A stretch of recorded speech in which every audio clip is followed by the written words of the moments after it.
and gentlemen, welcome back to the Front Row Access Podcast. I am your host, Steven Russo. I'm Anthony Gonzalez. And we're headphoneless today, guys. So even though we did our little dance like we normally do, we actually didn't hear fucking shit. Not that a was damn just, thing. we didn't hear a damn thing. That shit was wild. That was just pure skills. That was. We've played that intro so many times at this point. We know the timing and the rhythm of it. So, we just fucking go with it.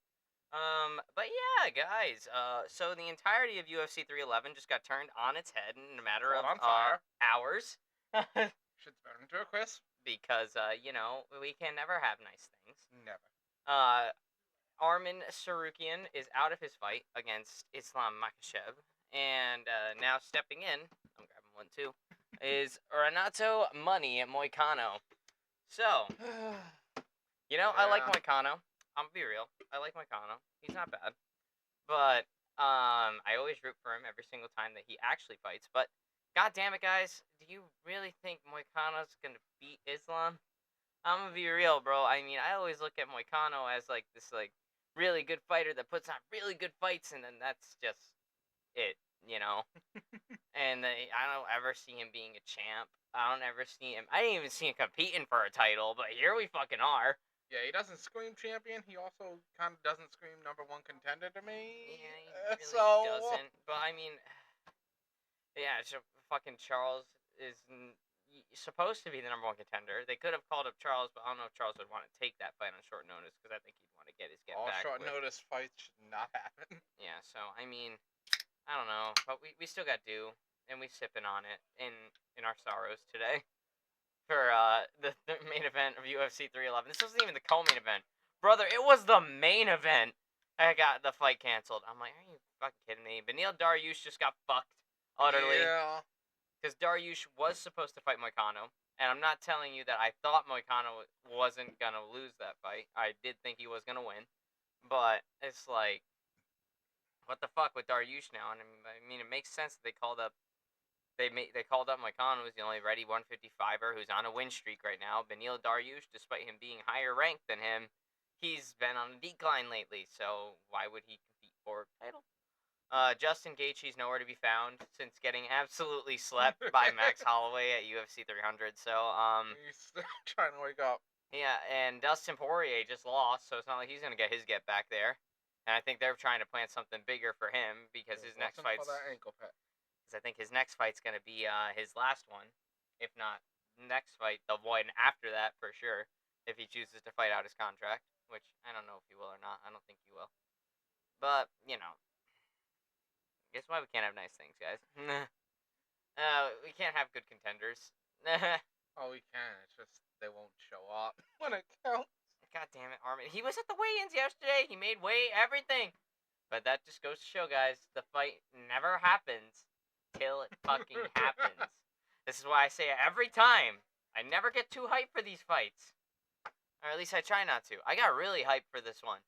And, that was probably the downfall. They knew you were hyped. They knew I was hyped, so they're like, oh, we can't have Steven be happy. What the fuck? Why would we do that? You know what, Armin? Random-ass back injury on the day before fight day. I'm like, at the weigh-ins yesterday, it was Armin. It was Islam. The main event was made official. Both the guys made weight. It was looking perfect. And then, no fight for you. I'm like, bro isn't even training anymore. How the fuck did he hurt his back? He got off the bed wrong. Woke up on the wrong side of it, man. How the fuck? It just doesn't make any sense to me in the slightest. But whatever. Money Moicano's in there now. He's a dog. He fights like a motherfucker. But I just don't think he's gonna get smashed. I think he's gonna get smashed. He's gonna get smashed. But I mean, at least Khabib won't be out there for long. He's got two other people on the card. Yeah, Tagirla and Bekov is starting off the entire fight night. He's the first prelim. And then then he has Umar Nurmagomedov, obviously, his cousin, in the co-main event, challenging for the bantamweight title, which we predict Umar to win that fight, and I'm sticking by that. I haven't had any bad feelings, for Umar here, but man, Khabib's gonna be a busy guy, but at least he won't have to go through a war for the next one. But then again, sure, I say all this now, I'm really putting down Moicano, but We all thought Sean Strickland was gonna get fucking dog walked by Izzy, and look what fucking happened. Okay, so never say never in this sport, but you never know. But fuck it. I mean, shout out to Moicano for coming in, stepping in short notice, and Islam taking the fight, saying, brother, you see this belt? This mean I'm best in the world. That means I fight against anyone. I think he just wants the paycheck. I'm picturing Gunther with that. That is a nickname for you. This is where I belong. Like, brother, I gonna smash. that's what fucking Islam's thinking right now. Anyway, guys, our next fight event is going to take place 2 weeks after the pay-per-view. I'm like, God damn it, we just got back and now we have to go 2 weeks off again? But, the next fight night is going to be February 1st. That's going to be Israel Adesanya and Nazardine Imavov. I think it's a little early to talk about that right now, seeming as I usually try to post these a week in advance. We're probably going to go in-depth with that fight night next week's episode. Yep. But, I also gotta do the Royal Rumble. I'm like, fuck. Gotta do the Royal Rumble. Damn it. Your boy's gonna be working. Anyway, but, yeah, fuck it. That's gonna be a good fight. A good fight night. It's gonna be really early. It starts at, like, 10 a.m., I think. Or 11 a.m. for the prelims. It could be in, and I think the main card's at, like, 2. So, mark your calendars. Back to you with the deets on that later. Also, guys, we have a quick little fight announcement here. So, we had a fight announcement that just came out today. Mr. Leon Edwards, former welterweight champion's back after getting ragdolled by Bilal Muhammad in his last fight. He's going to be fighting Jack Della Maddalena, who has been he's been doing pretty good lately. I mean, he just beat Gilbert Burns recently. He's beaten Kevin Holland. And, he's been beating some pretty good guys, and now he's facing a former champion. And I'm like, okay, there you go. But, am I insane to say that I don't really think Jack Della's going to do too good against Leon? I don't know. What are you thinking about that one? I wouldn't count him out. I never really got too behind Edwards. He didn't fight as often as I'd liked him to. Yeah. So I'm hoping that they'll be more active, both of them. So that's why I can't count him out. Yeah. Because, I mean, fucking, it's Leon Edwards. He don't fight a lot, guys. He fought, I think he only fought once last year. And I'm looking back at it, yeah, he only fought the one time in July, and he got fucking ragdolled the whole fight. Bilal Muhammad came to fucking Pele and make him pay the price, I guess, for not drilling takedown defense. So, I mean, fuck. And now we have Bilal Muhammad as UFC champion. Yup. Somebody take that belt off him, please. Please, can somebody, take that belt, Shafkat? I mean, I was gonna put my faith in you, but you look pretty bad in your last fight. So, I don't know. Usman, get back in there. Usman, get your ass in there, go bully this boy. Usman is also nowhere to be found since losing his not title rematch, since losing against Hamzat Chimaev in October of 2023. That was short notice, though, so. Mm-hmm. Can't take that away from him. Yeah, so I'm like, bro, what the fuck is this shit? It's some bullshit. He wants to be an announcer. Leave him alone. I mean, he's just... Let him announce. He's just chilling, I guess. He's just on a podcast with Henry Cejudo. It's called Pound for Pound. It's actually not a bad podcast. If you want to go check that shit out. After you watch this episode. Don't leave now. Are you gonna go tell Usman to get back in the ring? No, probably not. Nah, probably not. I don't think I'm gonna do that. He'd probably throw me if I do that. Also, so that's going to be an interesting fight. We get to see the new blood go on against the former champion who just lost his belt not that long ago. So that's going to be impressive. Hopefully a good fight. It's going to main event the March 22nd fight night card. Right. So that's going to be taking place at the O2 in London, England. So Edwards will be right at home. Fucking course it'd be London. Yep, he's going to be right at home. And Jack Della Maddalena is going to have to travel a long fucking way. And, let's see. What else did I confirm? Also, guys, I want to talk about like how like nervous I am for UFC 312, the next pay per view. It doesn't look that good aside from the main and co-main event. Like they're not putting good fights on this card, and it's kind of scaring me. Where is it? It's in fuck, where is that arena? Australia. It's in Australia. That's what I thought. So I'm like, usually when they go to Australia, they make a pretty good fight card, right? Now this one looks kind of shit, guys. Aside from the main and co-main event, I'll be real. We have in the main event of 312, it's Drakus Duplessis and Sean Strickland, their rematch from last year. That's gonna be an excellent fight. It was a close fight the first time. Drakus Duplessis came out on top in like a razor thin fight. A lot of the Sean Strickland fans are gonna be like, "You got robbed." I'm like, brother, it came down to a coin flip at the end of that fight. He did not get robbed.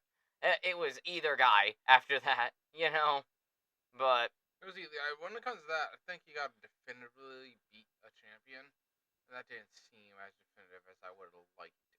Because, like you said, because it was a coin flip. Tooth for tooth. Like for real, it was a war. It was a great fight.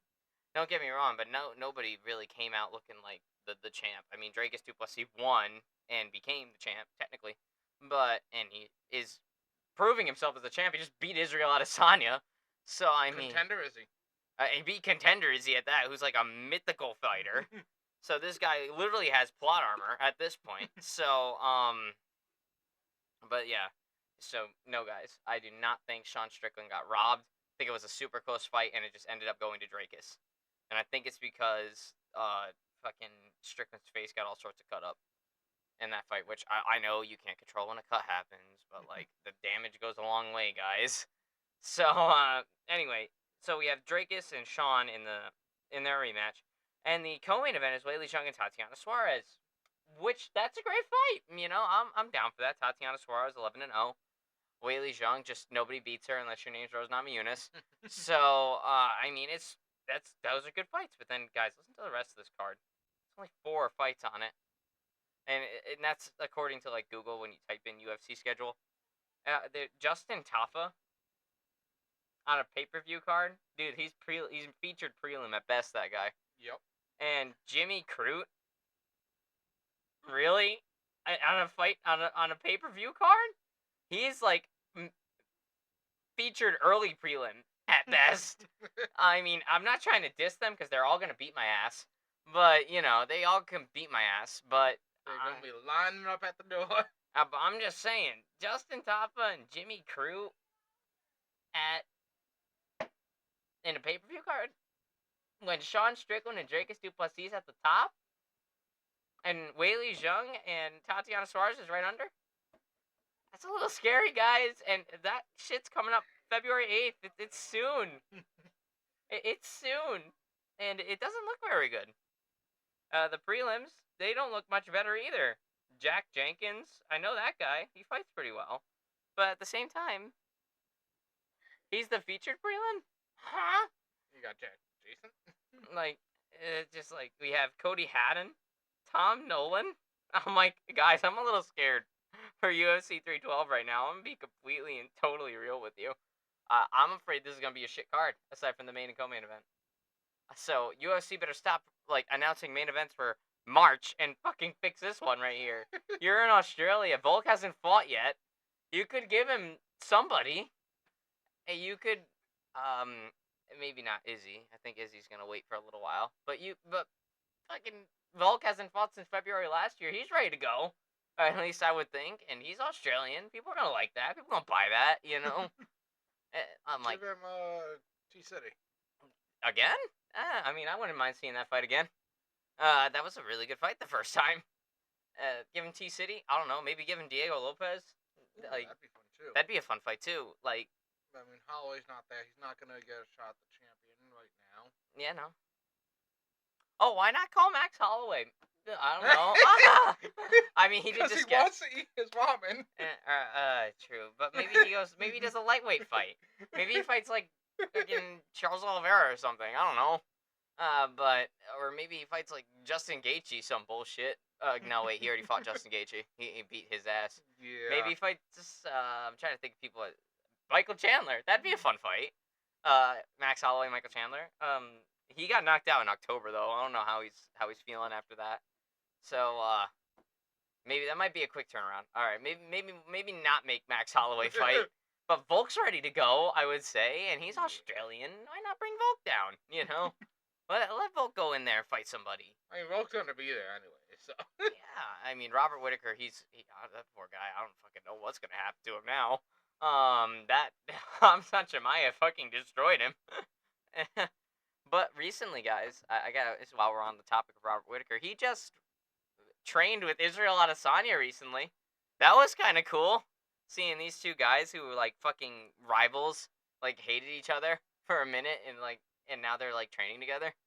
And then they were making YouTube videos with each other, like talking about UFC 311 and who they think's gonna win. Was on that last style bender? Yeah, I was on the YouTube channel. So I mean, Robert Whitaker's looking like he's doing okay after getting his jaw reconstructed by Hamzat Chimaev, but he's being friends with Izzy right now, so that's kind of cool. But yeah, guys, I'm a little bit scared for UFC 312, guys. I really am, because we have I would say put Izzy on there, but Izzy's gonna be the fight night before then for Saudi Arabia, so they can't put Izzy on there. I'm like, what they gonna do with 312? Because it doesn't look too good right now, guys. I'm gonna be real, it doesn't look good. I don't even want to buy it. I'm gonna be real. Like that might be a Buffalo Wild night, a Buffalo Wild Wings night, if that's the only two good fights. Why the fuck would I buy that? Don't make no sense. I'm like, it's just a little strange to me. Also, guys, we have a couple of more fight announcements. I don't know if I went over them last episode, but Dominic Cruz is fighting again, and he has said it's his last fight. He's not going to fight after this one. He's facing Rob Font. That's a pretty favorable matchup for him, I would say. And then let's see, we also have Henry Cejudo fighting again. Oh yeah, he's gonna be 3C guy. Yeah, Triple C. He's facing Song Yadong. And Love seeing that guy. we love seeing Song Yadong. He's really good. He lost his last one against Pyotr Yan, but god damn it, you lost to Pyotr Yan with like a bloodlust for a win. Fucking entertaining as hell to watch too. It was a good fight, and so that's actually going to be pretty fun. What else do we have? Jared Cannonier and Gregory Robocop Rodriguez got confirmed as well. I always love seeing Robocop fight. He's one of my favorites right now.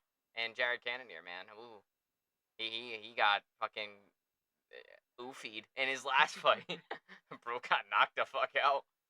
And Calvin Cater's also fighting again. He's facing Yusuf Zalal, which I really don't have a good feeling for Cater there, but go Boston. So I think Yusuf's gonna fucking do him in, and with Gregory Robocop, man, ooh boy, and Cannonier, I'm a little scared for Cannonier against Robocop. I'll be real, but Cannonier's proved me wrong before. See if he does it again. Cannonier, it's really kind of depends on the day with me for him, whether I like him or not. He's like a coin flip for me, on whether I'm gonna root for him or against him.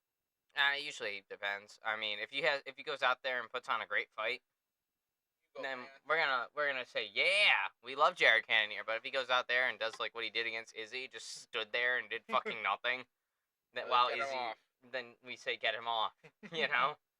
So that's not like that. What the? Oh no, not like that. Not like that. No, not like that. No. No.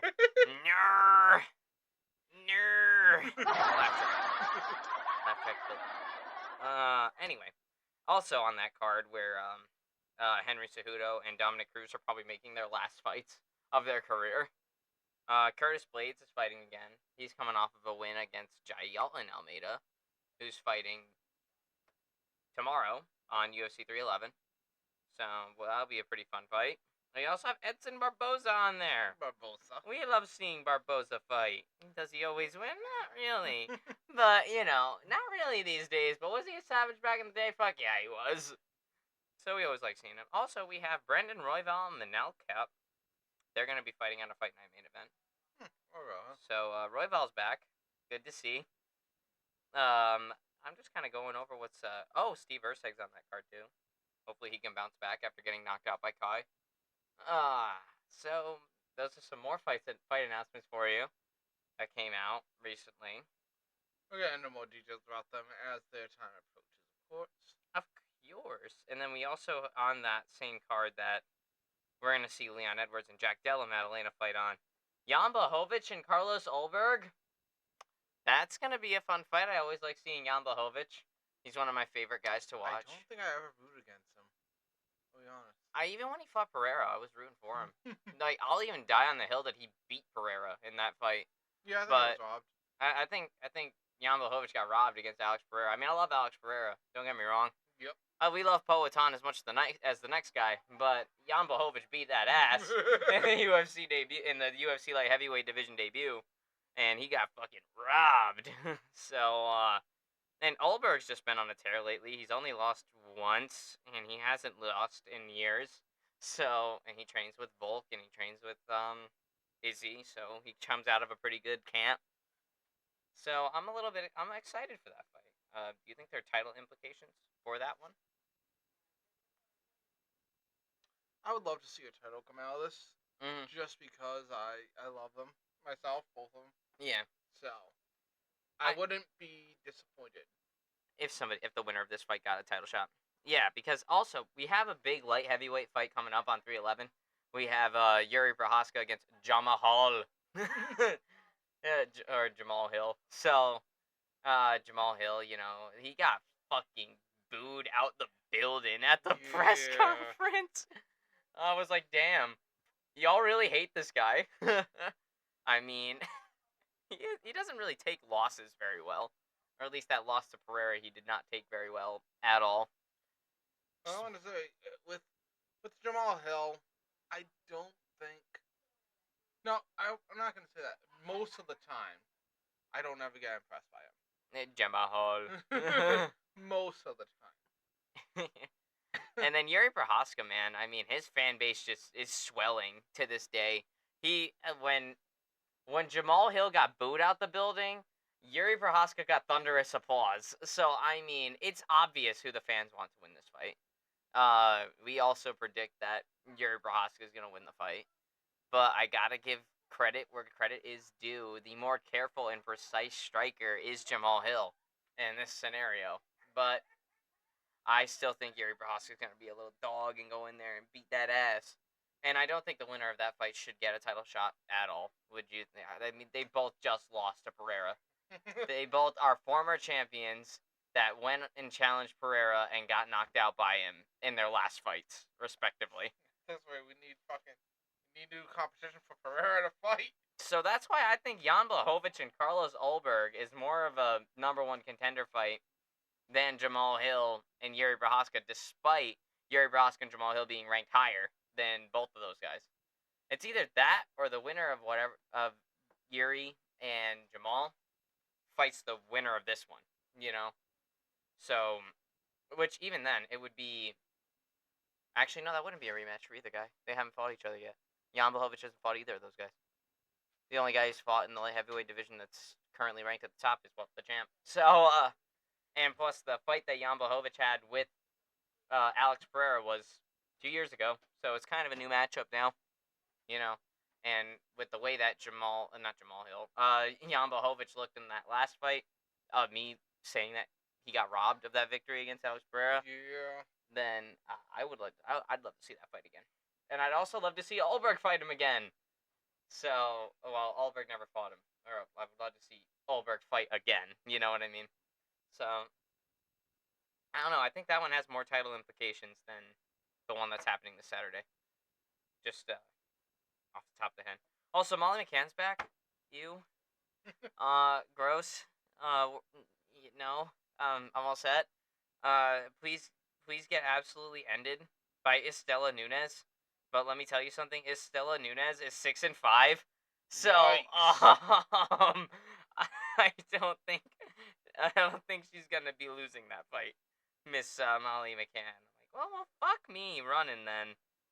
But yeah, that's all for the news right now. That's all the fight announcements that I got right now.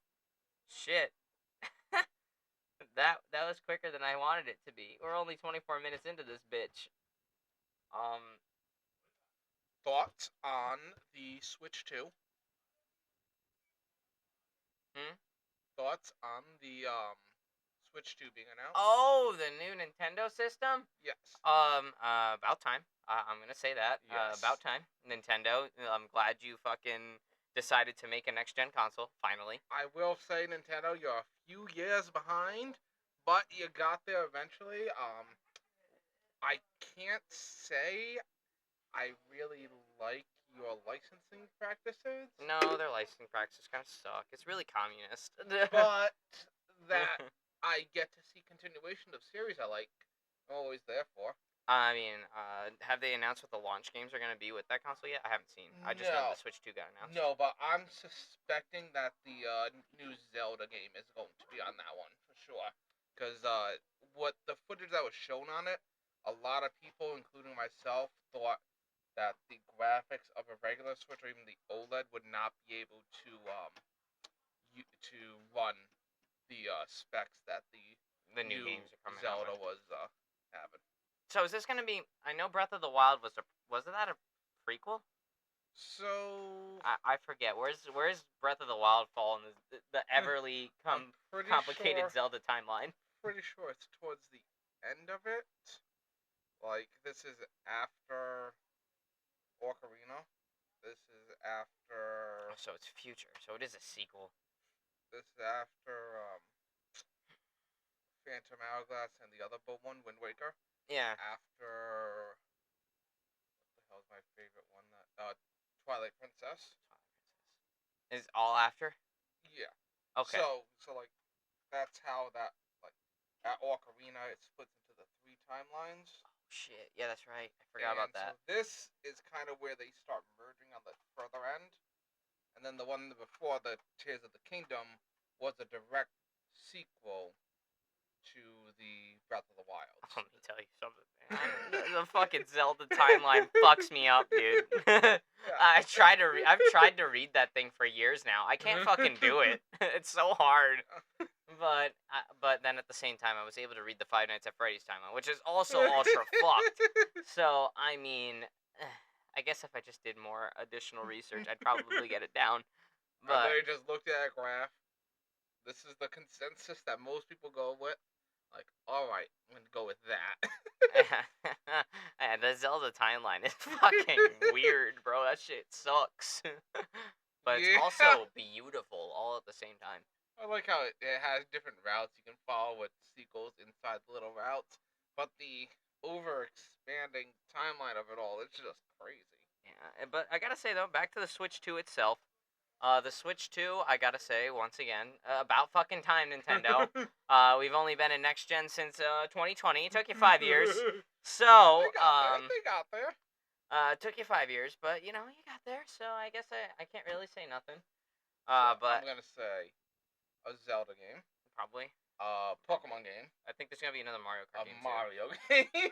Yeah. For sure, I'm gonna say those 3 we'll have. I think for sure we're gonna get another Mario Kart game. What would this one be? Mario Kart 11?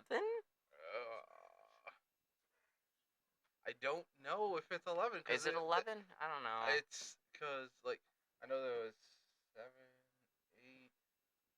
It might be 11.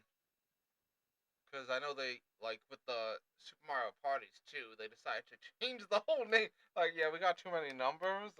So now we're just gonna be a Super Mario Party.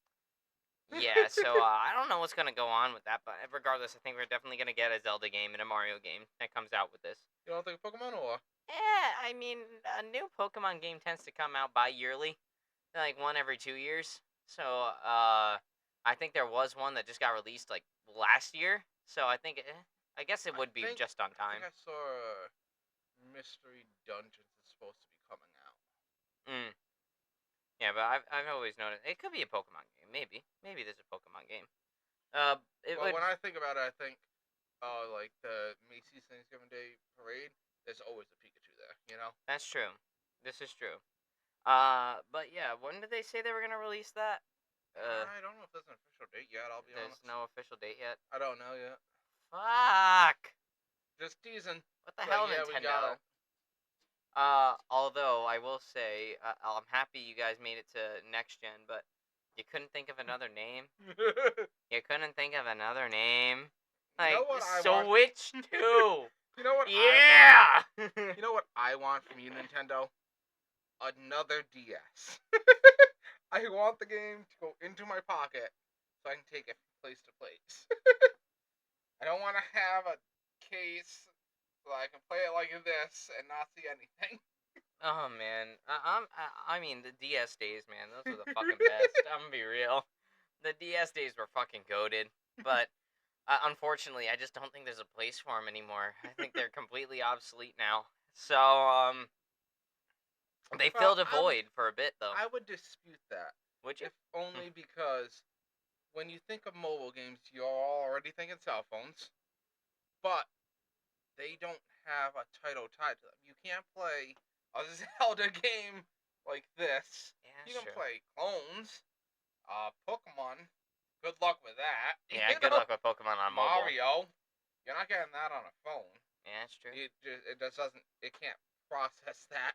Yeah, so I don't know. It's just because there's so many like. But keep in mind, you, me, and our audience here, who do have live studio audience, you might have heard them requesting a Smash Brothers coming out. But I'm pretty sure that the last one was Ultimate, so they just bring it forward with more characters. But Bro said he can dream. but we're all adolescents. Yeah. You know what Nintendo's market is? It is not adolescents. No, it's not. It's babies. Like, imagine little Anthony with a DS he could take places. Yeah, true. Kids will love it. Okay, you know what? Maybe my claim that DSs are obsolete was a bit far fetched. I admit defeat. I'm gonna yield here. I'm gonna yield for now. So yeah, definitely it could work, but I don't know if that's like the market that they want to go into anymore. But it should, because that's what they perform best in. It's true. Like, you won't find a PSP. I mean, honestly, I'd say give it 3 years, you'll find a mobile Xbox console. A mobile Xbox console, yeah, probably. Well, I mean, they say you can connect your phone and play on the cloud now. I don't know. I'm iffy on that stuff. But you got a couple years out of this market. It's true, I guess. And it would give them something other than a fucking what's it called? iPad. So actually have some innovation there. I think my headphones are up and running now. Let's see. Yeah, these are up and running now.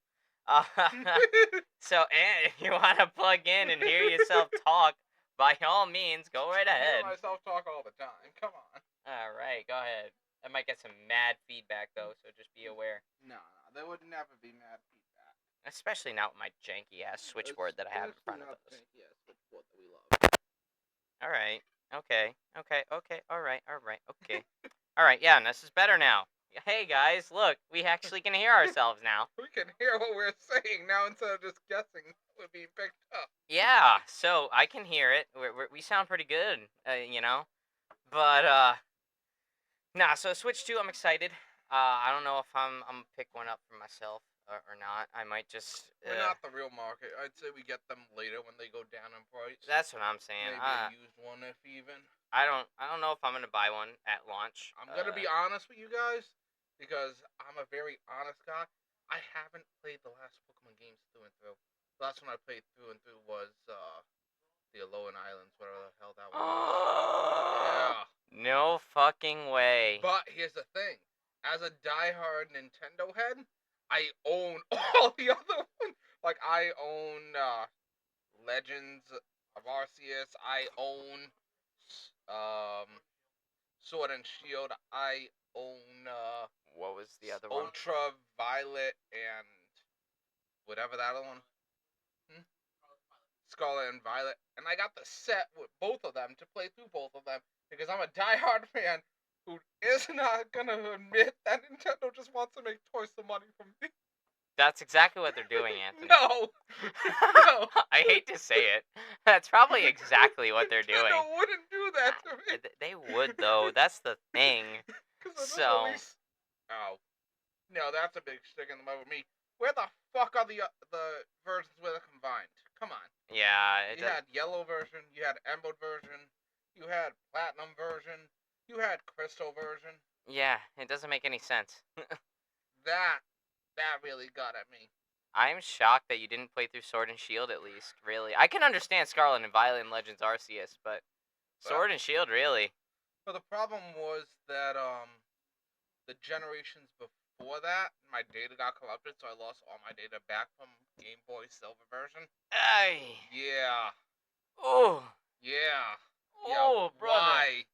Why you do that to me? Why? Oh, brother. Why? Oh. You know how many decades I was carrying that around? Oh.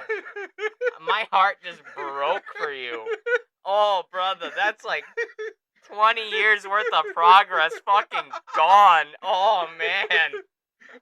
I'm so sorry. I can remember attaching the little dual link thing from a Game Boy to a Game Boy Advance before the SP was out to bring my characters over. Oh. Oh.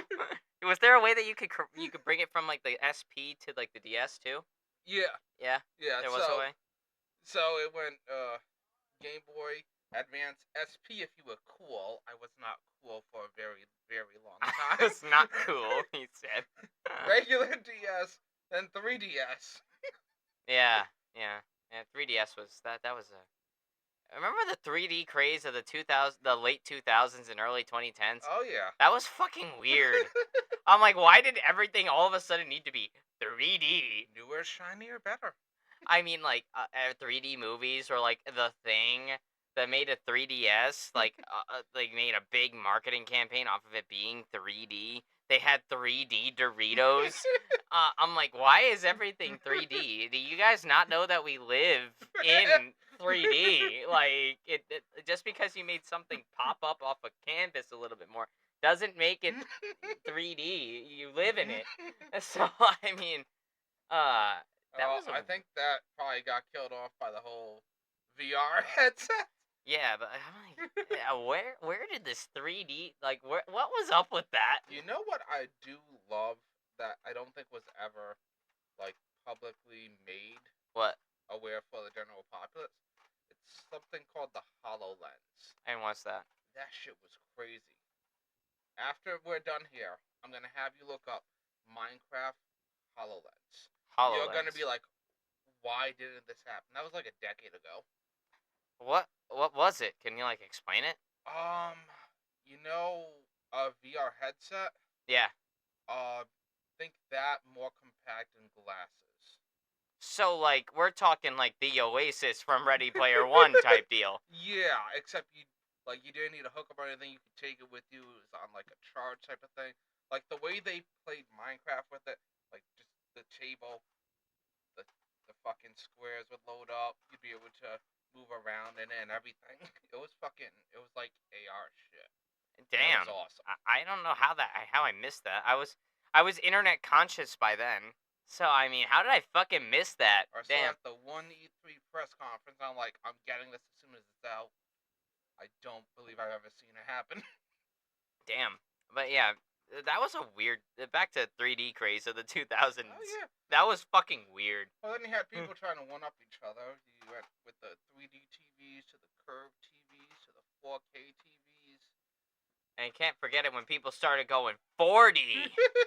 And you started getting like cent cards and shit when you walked into the movie theater and you had to like scratch off some shit and like snip that shit. But like that was just a weird time period, man. I'm like, what the fuck was that? Like, I was so little, and I remember everything just had to be 3D, and I'm like, huh? Or was everyone trying to catch up with like advancements in technology? We're trying to push to see how far we can make it. Like before, you could play video games on a computer. No one was interested in it. Yeah, true. And then like I remember even like during that 3D craze, there was like a Super Bowl commercial that like Super Bowl commercials, like plural, where you had to have like these little 3D glasses to fucking Yeah. watch the damn commercial.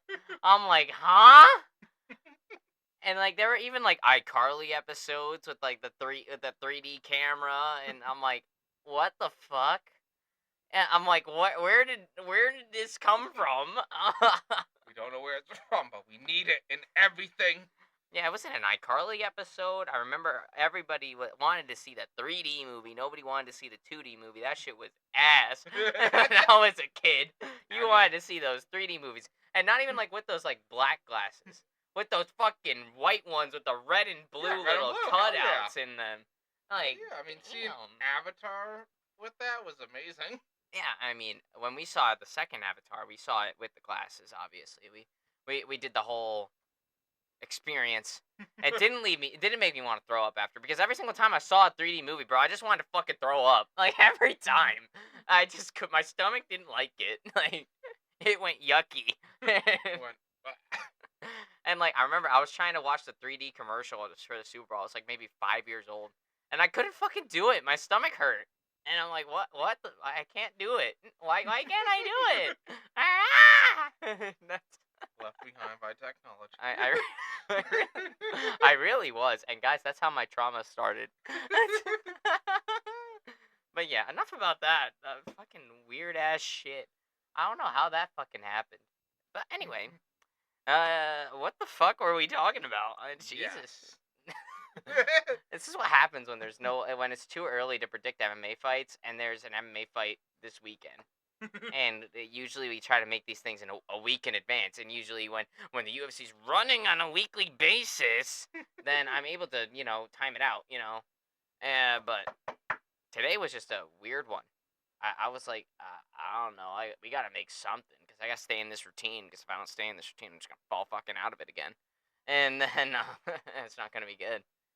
But shit, man, I don't know. Fuck. So damn, all the handheld consoles through the years, you lost all your data. How'd you lose your data for Pokemon? Was it just a corruption thing? Well, how'd it get corrupted? The game card. Yeah. It wouldn't be read anymore. It was corrupted. The game card was. I don't know how. I had left it in the DS. The DS still works. To this day, I still have it. You still have that DS? Oh, yeah. Mm-hmm. It's got a little crack in the case right here. I can see inside it. The bitch still works, okay? That's crazy. Hey, if it ain't broke, don't fix it, right? Yeah. That's the type of shit we still need.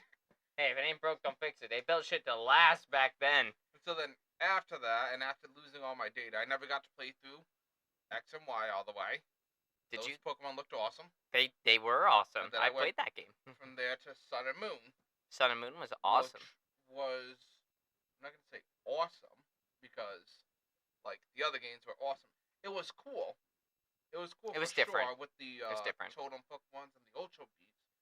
I didn't hate all that. Not at all. A lot of people did. The smaller map. It reminded me of the Orange Islands from the old anime series. It was nice. And then they started throwing in, anything that wasn't the kitchen sink. True. And then just got overloaded. Too many cooks in the kitchen is a problem, guys.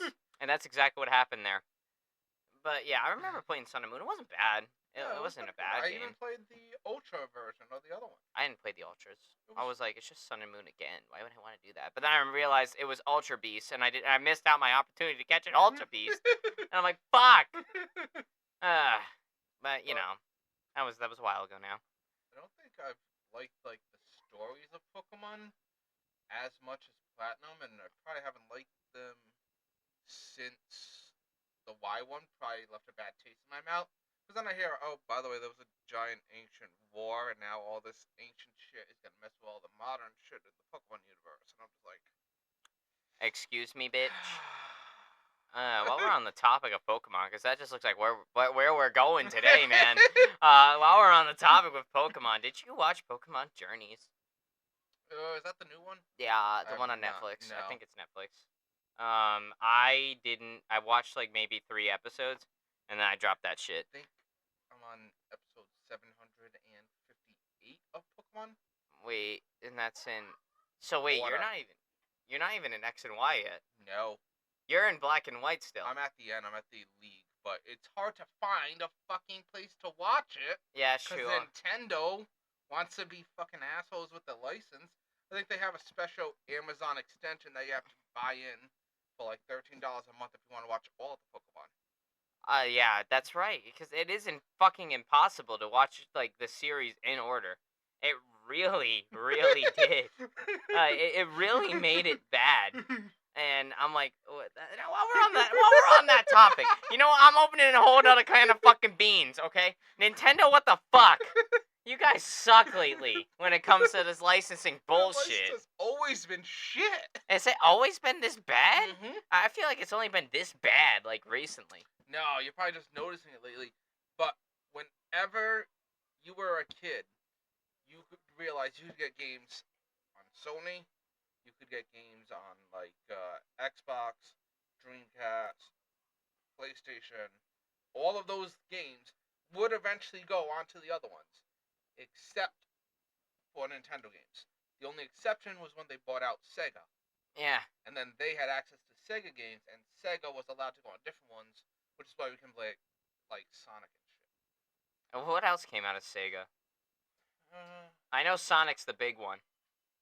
I feel like Which Sonic 3, that was a great movie. one of the doubles like Banjo and Kazooie or Jack and Dexter, one of the two named ones came from there. Yeah. I don't know which one, because honestly, they all just became clones of one another. Yeah, like fucking Nintendo, your licensing has been shit. It's been absolutely fucking shit. Can nobody have your shit anymore? No, Like, man. can nobody have your shit anymore? Is it always going to be proprietary now? Yep. It's just like I mean, I understand why you did it, but at the same time, I don't understand why you did it.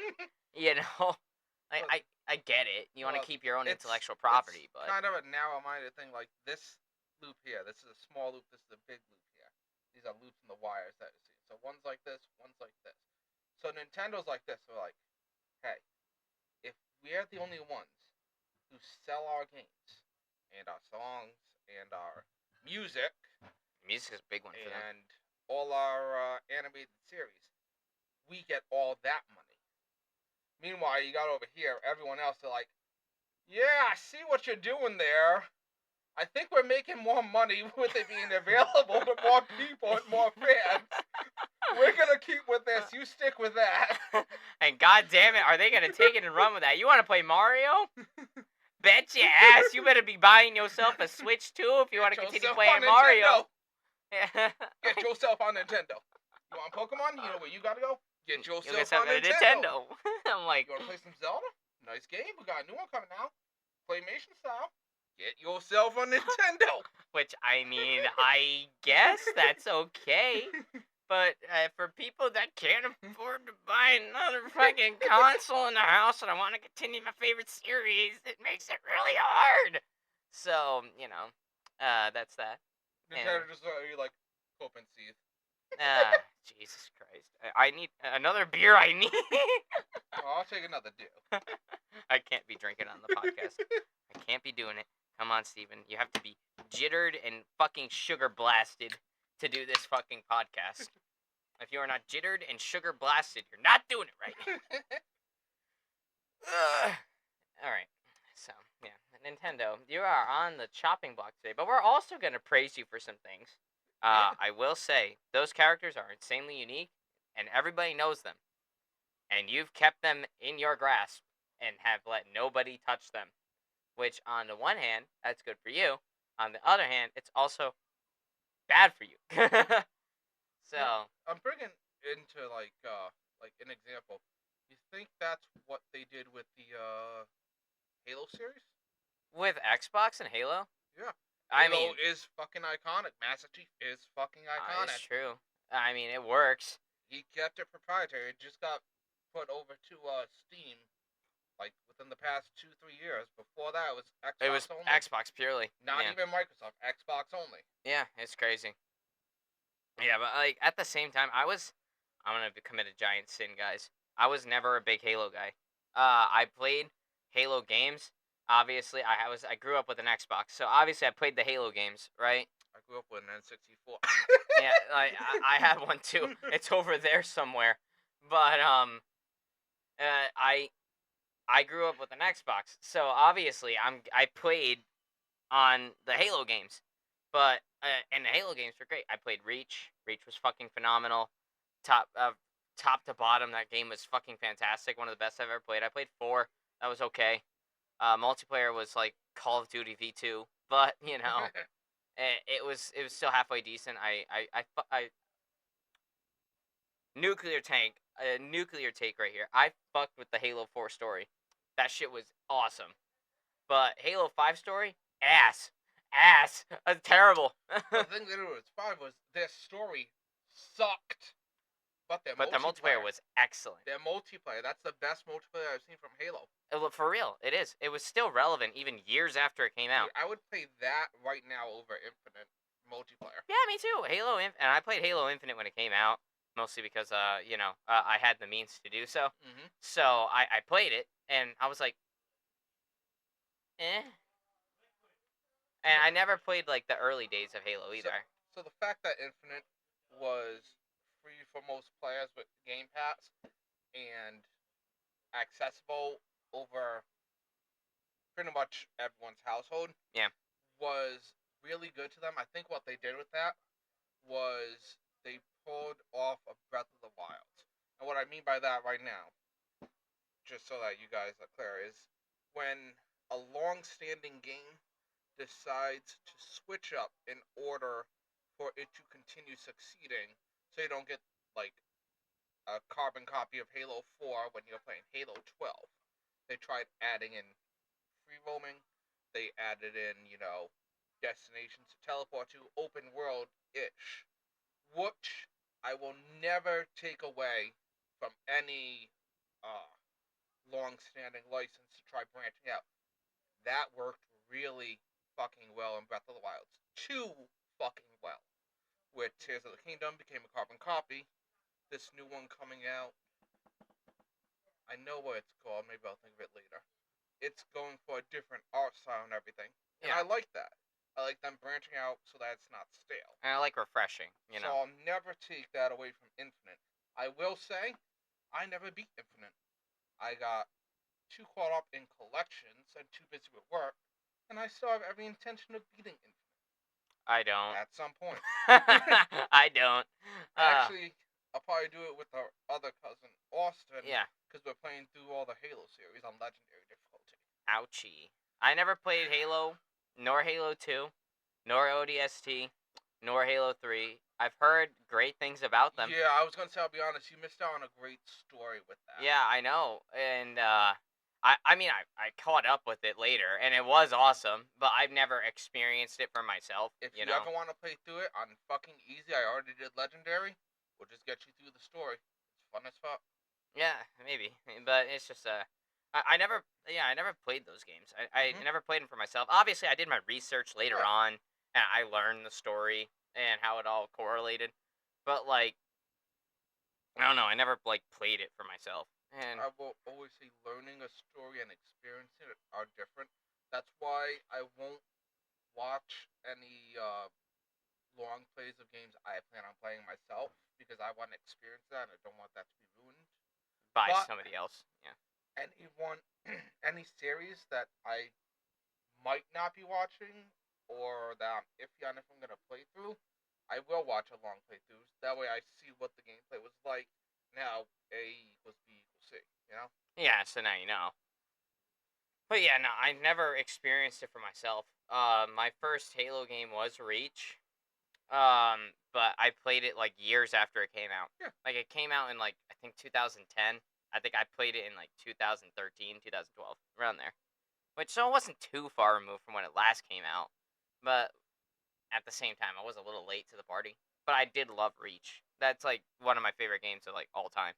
I've loved Halo Reach. Yeah, so you missed the twist that happens where you don't really know what you're delivering till the end of Reach, and then when you realize what it is, you're like, oh fuck. So that's how this started. Yeah. Type deal. Yeah, because I know Reach was a big prequel. So that's why I kind of started with it, because I was gonna try to go in canonical order, but then through lack of finding the games at GameStop, because I didn't know digital games back then, I was like, I don't know what the fuck a download is. I just know get the disc and play it. So I after not finding any of the other Halo games at GameStops, or if I did, they'd be pre-owned, and I'd look at the disc and it's all scratched up and shit. I'm like, so then I just didn't bother anymore, and then I decided to go play Call of Duty. So, I'll be honest. When it comes to games, digital is very nice because it's very convenient. Digital is very fucking scary because if you lose all your data, you're fucked, and your data can get wiped, as we've seen in the past year or two, yeah, with Xbox having to clear their back catalog, so you can't play those games unless you already own them, just so they can make room for the new games coming in. yeah, which is So kind of crazy. that's why disc is better in some regards because you have it, but disc can break. Yeah, this can always break. But the data stays, usually. Yeah, but then you do a replacement disc and then you get charged 3 times as much. Facts. Yeah, so like back when I was a kid, I didn't really know digital games. I was like, I have to go to GameStop with my GameStop gift card that I got for Christmas, and I have to go and try to buy whatever the fuck I want, you know. And if it isn't there, it isn't there. I'll find it again, maybe. Um, and when I used to get weekly allowance when I was a kid. When I had my weekly allowance, it was like almost never enough to buy a game. It was enough to buy a wrestling toy, which is usually what I opted to do. I usually bought another wrestling figure. Side note: if anyone's looking for Nerf guns, I got you. hit him up. He's trying to minimalize his collection. I mean, I still love Nerf, guys. I didn't outgrow foam flinging. If you load up a foam gun, a foam dart gun, and you shoot your friend across the room in the face, and it hits him directly in the face, that's gonna be funny, no matter what. So, no, I did not grow out of foam flinging. I just need room for stuffs. I have a new treadmill down here now. You guys can't see it; it's not framed, but it took the place of where all my Nerf guns were. I still love Nerf. At least the old Nerf guns that I have because new Nerf. I'm gonna go into a little spin now. Yeah, time for Steven to fucking rant about Nerf now, guys. I played video games as a kid. I watched wrestling as a kid, but the biggest thing that I had when I was growing up were Nerf guns. That was my thing. You know, you came to Steven's house and you had a Nerf war, as Anthony Yes. knew. Every time you would come to Steven's house, you were either target practicing or you were having a Nerf war. Or you were the target. Or you were the It target. is simply the process of the way things went here. Yes. So that was just my thing. And I had tons of Nerf guns. Shitload. Fucking fuck tons. Right? And it was awesome because I love them. It was my childhood toy. I would always, always, always look forward to like that second week in February when the New York Toy Fair would happen. And then all the new Nerf guns from Hasbro got like announced. I would always, always, always be waiting by my phone. No, not my phone, my tablet at the time. I would be waiting by my tablet or waiting by my family computer to see the new Nerf guns that were coming out every year. And every year they released something special. It was always something new, something that hasn't been done before, something innovative, but also plays into the classics, right? Of like what you're used to, your strong arms, per se, your rapid strikes, per se. But then you get some cool and quirky things that go with them, you know? So, I love that shit. Nerf has not been fucking doing that at all in the past 5 years. It sucks watching my hobby go out the window and just be sold out for fucking marketing for Fortnite and marketing for like these other like obscure like cheaply built Nerf guns. Like when I tell you every year something new came out and that something new was awesome, and it was like the must-have Christmas gift for me every single year. That's why I always look forward to the New York Toy Fair because then I was like, okay, I'm gonna see what comes out with Nerf now. One year, I gotta say, the best year that I had with Nerf was probably 2015. I was about 11 years old, right? 11, 12 years old. That year, they released the Modulus series. They expanded the Elite series. These are all just different kinds of Nerf guns.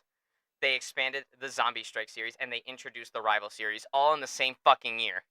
You know, it was epic. I was like, yes! And this was amazing. I had so much fun.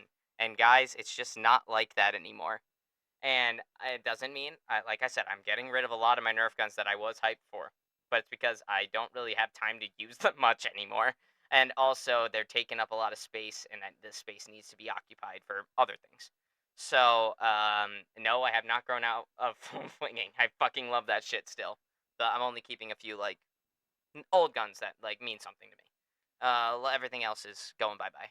But the other ones I'm gonna keep for years to come, and maybe if I am to have a child one day, give them to my kid. You know, Have and you let. shown the audience your gun you got off the YouTuber Cooper No, House? I have not. It's upstairs right now, so I can't really go and grab it. But guys, my favorite Nerf YouTuber growing up was Coop772, Frank Cooper. He was like my favorite YouTuber. Him and Matt Fat were my childhood. Okay, Shout out both them. shout out to both of them. I mean, Frank has like nothing to do with the internet anymore. Like I've tried to, which fair, but I've tried to find him on like Facebook and shit, Hey, Twitter and shit. however they want to enjoy their retirement, man. But just to because I'm still interested in him as a creator, sure. But like, I don't need to see the Nerf content from him anymore. It's just you grow with these YouTubers. I remember watching Frank Cooper on the Coop772 channel, and I had so much fun watching his shit. Every day, if I got home from school and it wasn't a good day, I knew there was always one good thing that was going to come out of it. There was going to be a new Coop video on Tuesday, and there was going to be a new Coop video on Thursday. And then, so if I had a bad Tuesday or Thursday, I at least had that to get back to. Then I knew everything would be okay. And every Saturday morning at 9 a.m., I made sure to get up precisely so I could see it when it came out. I was a gigantic fan of Coop772. I have a shirt of his upstairs, and he is since retired now. He's gone off the face of the internet. His channel's still up as an archive. So, if I wanted to ever, like, I guess, watch his videos again, I could go back and watch a obscure review or one of his skits that he used to do.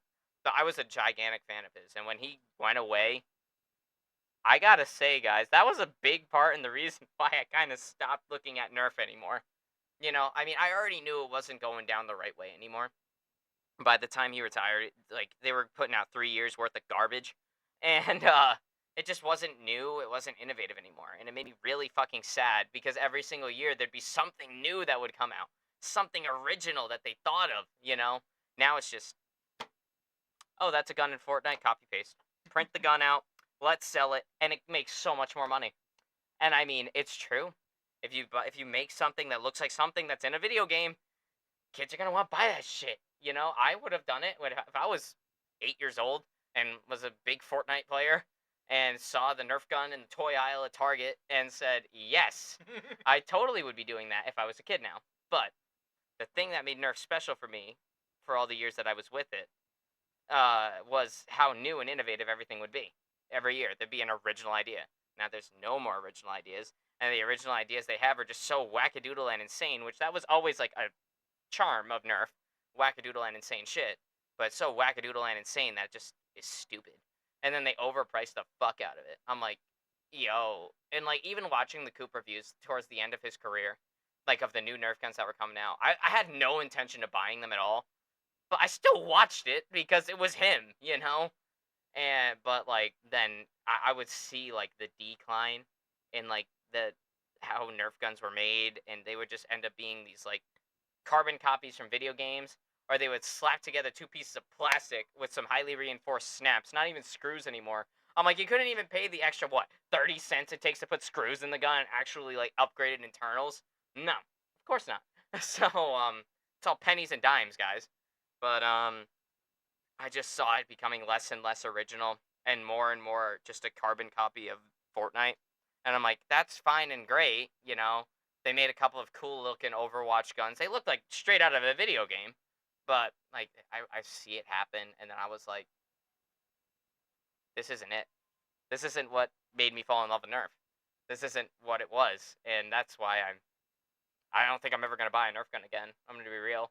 So, unless like something crazy comes out, but I don't see myself buying a Nerf gun ever again in the future, just because the route that they've gone down. But I am gonna forever keep the ones that I have that I wanted to keep, and I'm gonna hold the memory forever, you know, because that was what was special to me, and it's just so sad to see it go down the way it did. And then when Coop left the scene, man, that was like the nail in the coffin, man, because now I don't have any means to see what's coming out anymore. He was my guy to go to. I know there are other great Nerf YouTubers. Lord Draconical, he was great. Aaron Esser, he was also awesome. But shout out to all those guys, by the way. You guys make great content.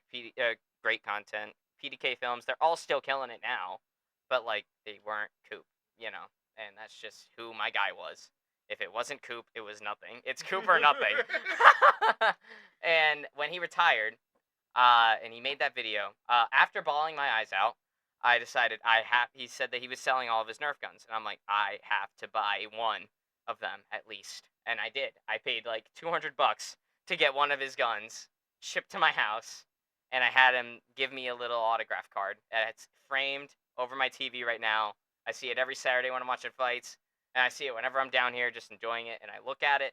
It's personally signed by him, and I fucking love it. And I have the gun of his. It's upstairs. It's this really cool looking sniper rifle, and yeah, that's just that's the story of that. That's a little peep behind the curtain for me. That was my childhood, y'all. Fucking love Nerf. The Nerf law goes crazy. How many times was Anthony targeted? Nah, you don't have to. But yeah, Anthony, how many Don't times drop it. were you a target? Every time. Thank you. And there it is, guys. While Anthony's thinking about that, there it is. It's gonna go up to the camera. That's my handwritten note from Coop, and it stays on my wall, and I look at it all the time, and I just get reminded of all the years of fun that he gave me. Thank you for that. I'd say at least 200 times a year. At the very least. All right. Who was the best with the Nerf guns, though?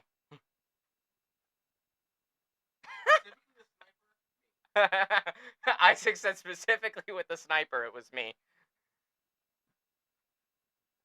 No, I think I was more afraid when the gun went in your hand than when with anyone else. Because I used to fucking train with those things like they were real firearms, bro. And this shit's crazy because our other cousins also had a shit ton of Nerf guns. So and yeah. The fact that I'd be more afraid of his, was like, no. Yes, no, I don't want Steven to hold that gun near me. I'm not saying I'm a nice guy, but I would specifically have him target them instead. I just say stuff like, I bet you can't hit him from here. That'd be like, fuck you, yeah I can, and then I would do it. And then I'm not the target. And then I would do it. But yeah, that was like a guarantee all throughout my time growing up. If you came to Steven's house, you had a Nerf war, okay? It just always happened. I had darts on darts. Like, I had so much fucking ammunition. It could be crates full at this point. It was crates full. I had, like, an actual, like, target course that you had to run through for, like, training with the guns. I would start at the top of my stairs and would go all through my entire basement. That's before we had all the chairs in the middle and whatnot. But when it was a wide open space over there, bro, this was my firing range. It was such a good time. Fucking love Nerf. But that's my tangent about Nerf guns. And my fall from grace with them. Just because, like, I mean, shout out to, like, Hasbro for giving me, like, that shit. But at the same time, like, they're a for-profit company. At the end of the day, they're going to go with what sells. And if you slap a Fortnite logo on a gun that looks like something that came from Fortnite, that's going to make a lot more money. Eventually. And I don't know when, guys. But you can trust me on this. I've been around a long time. Eventually, Fortnite will not be the predominant thing that determines all fucking all relevancy culture at the moment, okay? It'll happen eventually. I'm not saying now. I'm not saying 5 years from now. I'm not saying 10. I might say 15. But eventually. It's not going to be the main predominant thing. It. Yeah, but even then, I'm not trying to hate on Fortnite. No, it's not that. Like, it's just that's what... What it comes down to is the companies trying to make the most for the least so that they can make the most off of their customers. Mm-hmm. And that's just how it works. Because, like, when you mentioned that they switched from screws to snaps, and, like, sounds like they save 2 cents each gun. Yep. And when they produce, 1 million guns, it's like, oh, hey, we got $200,000 back. Yeah. Yeah, it's just like, that's the way the world works, and I understand that. Like, Hasbro is a for-profit company. They need to go with whatever it is that makes them money, and whatever means it takes to get there, they take it. But, like, I'm just saying, I miss the originality that Nerf had. I miss the new ideas that the creative department would come up with for these toys. And I miss, like, all the things that would actually come out of the Nerf scene. Like, but now, if you just look at the Fortnite guns, copy paste that shit. Maybe keep a couple of different blueprints on hand of just some cheaply made guns that's just snapped together. And like I've held some of the Elite 2.0 guns. The things feel cheap. Like I put them in my hands, and I'm like, obviously they're all plastic toys, but like when I would hold that one compared to just a normal Nerf Elite gun, the Nerf Elite gun was so much better. Like I was like the original Nerf Elite gun was better than the Elite 2.0 gun. I'm like, it felt cheap and it performed cheap. Like it just, and I'm like, that's just how you save money. That's how you get all the people to buy it. But and obviously when they started making the Fortnite copies of the guns, that was the nail in the coffin for all originality because now they don't have to think of shit anymore. Now all they have to do is look at the game, be like, that's in the game. Let's make it. I bet we could sell that. I mean, they still have the same ammo system. There's still a rival system per se, but it's like Rival has become like Rival used to be marketed like the Nerf Rival line used to be marketed as like this, like it was targeted towards older audiences. It was targeted to 14 plus. The guns would be a little bit more adult friendly, you know. So as I grew up, that's what I went into. I went into Nerf Rival, you know, and you know you would hold the Rival gun and it would feel like you were meant to hold this because sometimes you hold a Nerf gun. Obviously, they're made for kids, so it would feel like yeah, this was built for a kid. Like your hand would cramp up and like it just wouldn't feel good holding it. So I'm not faulting anybody for that. But when you would hold the rival gun, you knew like, okay, this is my gun, right? And then now rival gun just came into this fucking weird, obscure thing where they try to make guns that shoot around corners, and they try to make guns that like they made a mirror strike. I'm like, they put a mirror on a gun, and they sold it as something original. I mean, yeah, but at the same time, who the fuck wants to stand behind a wall holding the mirror, bro? The thrill of it was popping up and going bang, and then being the one on top, you know. And they made the curve shot, whatever the fuck, and it would like curve the dart, curve the ball, and I'm like, why? You know, and so they became the rival guns became high performing like trick shot guns at that point, rather than high performing tag guns like they were when they were originally like incarnate. You know, like when they were originally came out, that's what they were marketed as, and then they just moved so far away from it now. Look at a rival gun now compared to a rival gun that came out 10 years ago, brother. You're gonna want the rival gun that came out 10 years ago more, but it is what it is. It's just the nature of time, I guess. That's my rant about Nerf and a little peek behind the curtain for your boy here. Getting a little vulnerable out here. I'm talking about my childhood and shit. But, yeah, no. That's just what we do on this cast now. Yeah, we don't really care for the script anymore. We are the script. We are the script. Our brains work in real time, just for you guys. Yes, sir. And today's was all about gaming and Nintendo specifically. It looks like we deep dove on that. Then we went into... Now, I mean, I could go on and on forever. Obviously, I've played games my entire life. As have I. So, like, I could talk about the downfall of many of things and how most things are screwing their originality for cash profit now, but that's not that entertaining or fun to listen to. It just makes you really sad and dystopian, you know? Yeah, that's reality, and... We don't like that here. Yeah, we don't expect you guys to come here for that. We expect you guys to come here for our thoughts on music, for our thoughts on pop culture relevance, and for our thoughts on fights. Fights, specifically. That's what our podcast mostly is. Like, it's like 80% like fucking fight content at this point, but it's because it's always changing. And it's something you and I both like and can talk about. So, like, that's that. I mean, and we couldn't really predict no fights today. It's a little early for that, so... I predict that Bilal is going to get the shaft. You think Bilal's gonna get the shaft? God, I fucking hope so. Anyway, I ain't got nothing else. I went on my rant. You went on your rant. We both had our fun. Are we good? You good? Yeah, all right. Thank you guys for tuning in. UFC 311 this Saturday, and stay tuned for next week. Imavov. The outro too. Nazardine Imavov and fucking Israel Adesanya going at it. We're gonna predict that whole card. That's a pretty stacked card going in Saudi Arabia. So we'll see you next week.